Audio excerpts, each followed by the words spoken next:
اعوذ باللہ من الشیطان الرجیم، بسم اللہ الرحمن الرحیم۔ آج ہم سورہ بقرہ کی آیت نمبر 77، 78، 79 کا لفظی ترجمہ پڑھتے ہیں۔ شروع کرتے ہیں بسم اللہ الرحمن الرحیم۔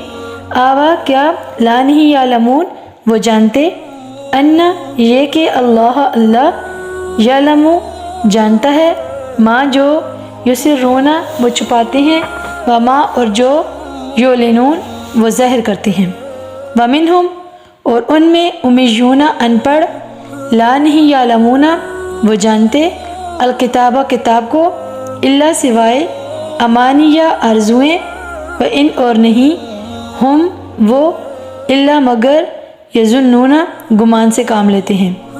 فویل پس ہلاکت ہے، للذین ان لوگوں کے لیے جو یکتبون لکھتے ہیں، الکتابہ کتاب کو، بِأَیْدِیہم اپنے ہاتھوں سے، ثم پھر، یقولون وہ کہتے ہیں، ھذا یہ، من سے ہندی پاس، اللہ کے، لیشتروا تاکہ وہ حاصل کریں، بہی اس سے، ثمناً قیمت، قلیلہ تھوڑی۔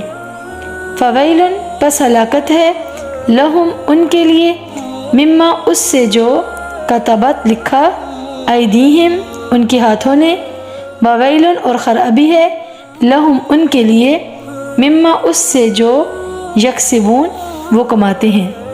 ان آیت ربانی کے اندر کیا ارشاد ہے؟ کیا وہ نہیں جانتے کہ اللہ جانتا ہے جو وہ چھپاتے ہیں اور جو وہ ظاہر کرتے ہیں، اور ان میں کچھ ان پڑھ ہیں جو کتاب نہیں جانتے سوائے چند آرزوؤں کے، اور وہ صرف گمان سے کام لیتے ہیں، سو ان کے لیے خرابی ہے جو وہ کتاب لکھتے ہیں اپنے ہاتھوں سے، پھر کہتے ہیں یہ اللہ کے پاس سے ہے، تاکہ اس کے ذریعے حاصل کر لیں تھوڑی سی قیمت، سو ان کے لیے خرابی ہے اس سے جو ان کے ہاتھوں نے لکھا، اور ان کے لیے خرابی ہے اس سے جو وہ کماتے ہیں۔ اللہ ہمیں اپنی پکڑ اور اپنے عذاب الہی سے محفوظ رکھے۔ اللہ ہمیں ہر روز قرآن پاک پڑھنے کی اور سننے کی سعادت نصیب فرمائے، آمین یا رب العالمین۔